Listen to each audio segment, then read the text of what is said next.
रानी लक्ष्मीबाई के महल में प्रवेश कर रहे हैं। ये उनका मुख्य द्वार था। जब आप नीचे से आएंगे तो उनका मुख्य द्वार ये था, क्योंकि जब नीचे से आप प्रवेश करेंगे तो सबसे मुख्य द्वार था, जिसमें से एक इस ओर उनके जो तोपची खड़े रहते थे और एक उस ओर, दोनों तरफ देखिए, दोनों तरफ जो है द्वार के। और उसके बाद जो है अंदर का प्रवेश करते हैं।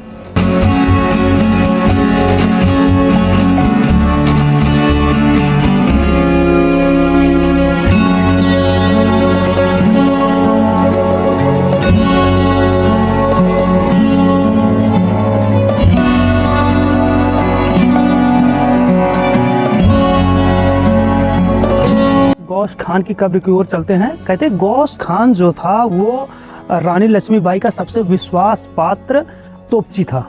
ये इतना बड़ा तोपची था कि इसके कभी भी कोई भी वार खाली नहीं गया आज तक। और चलिए आपको लेके चल रहे हैं। ये है गौस खान की कब्र, जहाँ पर कि लिखा हुआ है कि गुलाम गौस खान का जो कि मुख्य तोपची था, मोती बाई महिला तोपची थी और खुदा बख्श अश्वरोही नेता। उपरोक्त तीनों युद्ध में 4 अप्रैल 1858 में वीर गति को ये प्राप्त हुए थे।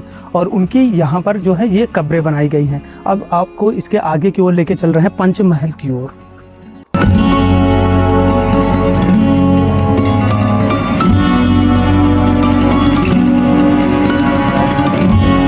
बिजली कड़क तोप, वैसे इसका नाम इसलिए रखा गया क्योंकि जब ये दगाया जाता था तो इसकी बिजली की कड़कने की जैसी आवाज़ आती थी। अच्छा, इसको दगाने का एक तो सबसे पहले इसका नमूना समझिए।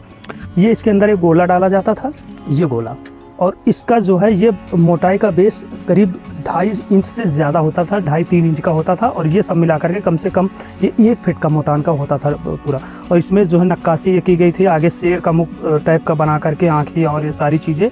ये ऐसा कहते हैं कि ऐसा तोप जो है बहुत कम मिलता है और ये रानी लक्ष्मीबाई के महल में हुआ करता था। इसे गौस खां के द्वारा चलाया जाता था। और कहते हैं कि जब यहाँ पर चलाने के लिए ये इसे एंगल पर रखा जाता था और से बारूद डाली जाती थी और उसके बाद इसे पूरा इस प्रथम भाग से इसे बंद किया जाता था। उसके बाद जो इसमें एक छिद्र होता है, जो इसमें भी है यहाँ पर, इसी से इसमें आग लगाई जाती थी। और उसके बाद ये जो है जब दगता था तो वही गोला जा करके अपने उस लक्ष्य को भेजता था। लेकिन इस तोप के साथ ऐसा हुआ था कि ये जब इसे दगाया था गौस खां तो ये मिस हो जाता है और ये आकर के यहीं पर, ये देखो आज भी अटका हुआ है, ये गोला यहीं पर अटक जाता है, जिसकी वजह से शहीद हो जाता है गौस खां। और साथ में एक महिला तोपची भी थी, क्योंकि इस पूरे रियासत में 2 तोपची थे, एक थे गौस खां और दूसरी वो महिला थी। मैं आपको अभी उसका नाम थोड़ी देर बाद बता रहा हूँ।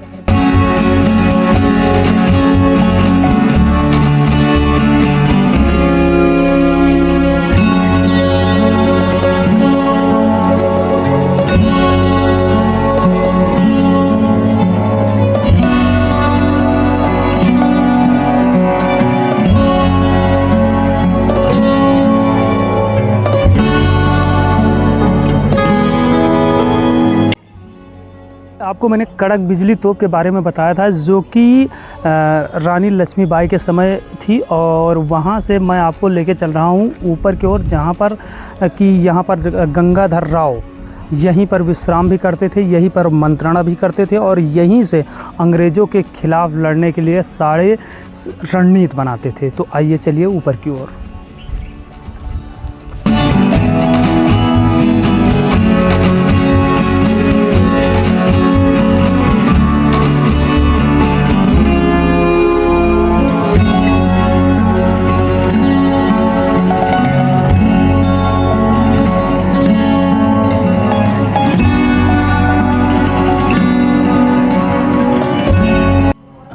तो इस वक्त हमारी टीम पहुंच चुकी है यहाँ पर, जहाँ से रानी लक्ष्मीबाई अंग्रेज़ों से युद्ध करते हुए जब उसे लगा कि शायद वो अंग्रेज़ों के बीच फंसने वाली थी, तो उन्होंने यहीं से अपने घोड़े को सीधा कुदा दिया था। और इस पूरी जंप कर चुका था, लेकिन उसका पिछला पैर नीचे फंस गया था, जिसकी वजह से उसकी टांग टूट गई थी। लेकिन उसके बाद भी वो रानी लक्ष्मीबाई को सुरक्षित स्थल पर लेके गया था। बुंदेलों के हर्बलों के मुख हमने अपनी कहानी थी, खूब लड़ी मर्दानी, वह तो झांसी वाली रानी थी। तो देख सकते हैं कि यहाँ इसी पॉइंट पर झांसी रानी का जो है पूरा वो स्टैचू बना के रखा गया कि कैसे यहाँ से इन्होंने कूदा था। और ये जो इसमें पत्थर लगा हुआ है बहुत ही अनोखा पत्थर है जो कि कई सदियों तक ऐसे ही रहेगा। तो ये यहाँ से उन्होंने छलांग लगाई थी।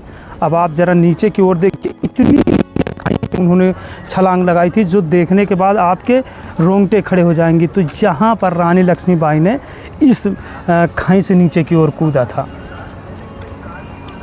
इसके बल पर रानी किले से निकलकर कल्पी और वहाँ से ग्वालियर पहुँची, जहाँ दुश्मन के ये जो झांसी है इसे रानी लक्ष्मीबाई के पति गंगाधर राव ने यहाँ इसलिए ये किला बनवाया था क्योंकि जब इस किले पे आप चढ़ोगे तो आपको पूरा झांसी, पूरा का पूरा झांसी यहाँ से दिखेगा।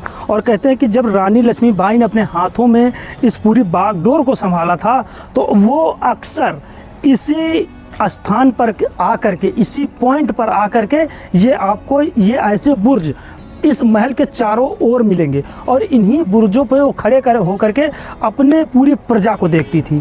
क्योंकि कहते हैं कि ये रानी लक्ष्मीबाई अपने प्रजा से बिल्कुल ज़मीनी स्तर से जुड़ी थी। और जब रानी लक्ष्मीबाई युद्ध होता है उनका अंग्रेज़ों के साथ, तो एक ऐसा समय आता है जब उनको यहाँ पर असुरक्षित महसूस करते हैं अपने आप को, और वहाँ से वो निकलने के लिए रात्रि में अपने पुत्र, दत्तक पुत्र को लेकर के अपने कमर में बांध करके यहाँ से, इन्हीं जो पॉइंट आप दिखाई पड़ रहे हैं ये इन्हीं में से, क्योंकि यहाँ पर दो हैं, दो बुर्ज दे रखे हैं, उन्हीं दो बुर्जों के बीच से वो निकल के जाती हैं और सीधा इन ढलानों से हो करके अपने आदम साहस का परिचय देते हुए यहाँ से निकल के सीधा कल्पी पहुँचती हैं। और कल्पी में यमुना नदी के किनारे वो एक बड़े से हॉल में मीटिंग करती हैं जिनमें तात्या टोपे नाना साहब यानी कि कानपुर से भी और अपने उन्नाव से और यहाँ झांसी से सभी जो भी राजा थे वो आते हैं और अंग्रेज़ों के खिलाफ एक योजना बनाते हैं। उस योजना के तहत ही पूरी टीम काम करती है और उसके बाद यहीं से रानी लक्ष्मीबाई रवाना होती ग्वालियर के लिए।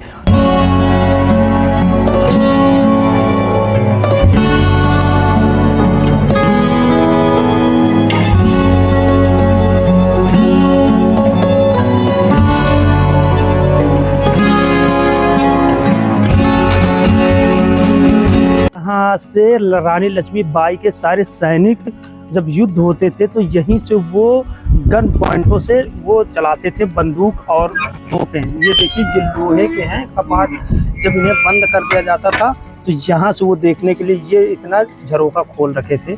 बाकी जब युद्ध होता था और उन्हें जब तोप चलानी होती थी तो इसे खोलने के बाद ही यहाँ से जो है तोप वगैरह और सारी चीज़ें सुरक्षा के लिए यहीं से सारा सब कुछ सुरक्षा का ध्यान रखा जाता था। रानी लक्ष्मीबाई के समय में अगर यदि कोई अपराधी कोई अपराध करता था तो उसको सजाएं देने के लिए इसी कारागार में ला करके बंद कर दिया जाता था। और ये एक ऐसा कारागार था जहाँ पर कोई भी अपराधी एक बार बंद होने के बाद दोबारा ऐसी हिमाकत भी नहीं करता था, क्योंकि उसे दंड के स्वरूप इस यहाँ पर काल कोठरी में बंद कर दिया जाता था। आप लोगों को मैं बता दूं कि जब रानी लक्ष्मीबाई ने एक बार अंग्रेज़ों के ख़िलाफ़ एक अपने यहाँ मीटिंग रखी थी, वो इसी महल में रखी थी। और उस महल का वो कक्ष ये था, यहाँ पर जो है रखी गई थी। कहते हैं यहाँ पर जो है ऐसे सारी सब जो चेयर वगैरह डाली गई थी वो जो उस समय की हुआ करती थी, और यहीं पर बैठ करके उस समय वो मीटिंग की गई थी। और उस मीटिंग के बाद में वो यहाँ से निकलती हैं और इस ओर निकल के जाती हैं। ये देखिए यहाँ पर कहते हैं कि यहीं से निकल के ये सीढ़ियों से होकर के निकल के वो नीचे गई थी, और उसके बाद ही उन्हें पता चला था कि अंग्रेज़ उनके खिलाफ़ क्या षड्यंत्र कर रहे हैं और उससे उन्हें कैसे बचना है। हर रियासत में कोई ना कोई गद्दार रहा है और रानी के काल में भी ऐसा ही हुआ था। रानी के समय अंग्रेज़ों की तरफ इनके कुछ सैनिक मिल गए थे और उसकी भनक रानी को यहीं पर लगी थी, क्योंकि ये वो स्थान है जहाँ पर उनके सभी सैनिक और सभी पहरेदार आया करते थे। और यहीं से रानी लक्ष्मीबाई ने सुन रखा था कि हमारे साथ ऐसी गतिविधियाँ होने वाली हैं, तभी रानी साहिबा सजग हो जाती हैं और वो इन अंग्रेज़ों को मज़ा चखाने के लिए यहाँ से कल्पी के लिए निकल लेती हैं और वहीं पर उनकी मीटिंग होती है।